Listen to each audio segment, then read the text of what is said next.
सूर्योदय से पहले रमेश, एक दुबला पतला लड़का जिसने फीकी टी शर्ट और फटी पैंट पहन रखी है, एक हलचल भरी चाय की दुकान पर लगन से काम करता है।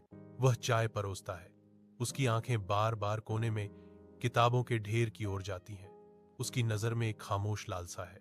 एक ग्राहक चला जाता है, एक अखबार छोड़ जाता है, एक भूला हुआ खजाना पुरानी मेज पर पड़ा हुआ है।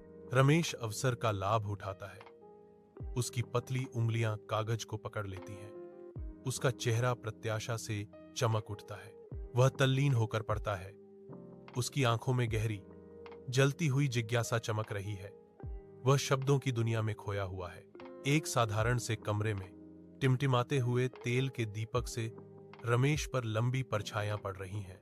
उसके चेहरे पर चिंता की लकीरें हैं, क्योंकि उसने अपनी कमजोर मां का हाथ पकड़ रखा है। उसकी मां खांसती है, एक सूखी, खड़खड़ाती आवाज जो सीमित स्थान की शांत हताशा को भेदती है। रमेश का दुबला पतला चेहरा दृढ़ संकल्प का एक स्पष्ट कैनवास है। फिर भी उसकी आंखों में किताबों के लिए लालसा की एक चमक नाचती है। कमरा अपनी पुरानी चारपाई और कुछ बर्तनों के साथ उनके शांत संघर्ष और उसके अटूट संकल्प का गवाह है।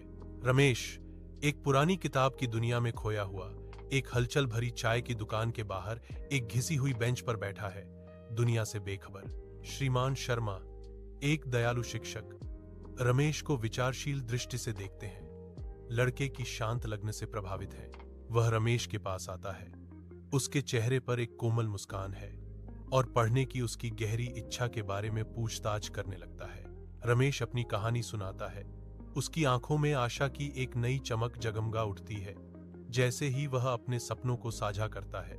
रमेश की कहानी से प्रभावित होकर श्री शर्मा ने उसकी पढ़ाई में मदद की पेशकश की, जो एक उज्जवल भविष्य के लिए एक जीवन रेखा थी। वह रमेश को स्कूल में आमंत्रित करता है। ज्ञान और अवसर का वादा उनके साझा पल में चमक रहा है।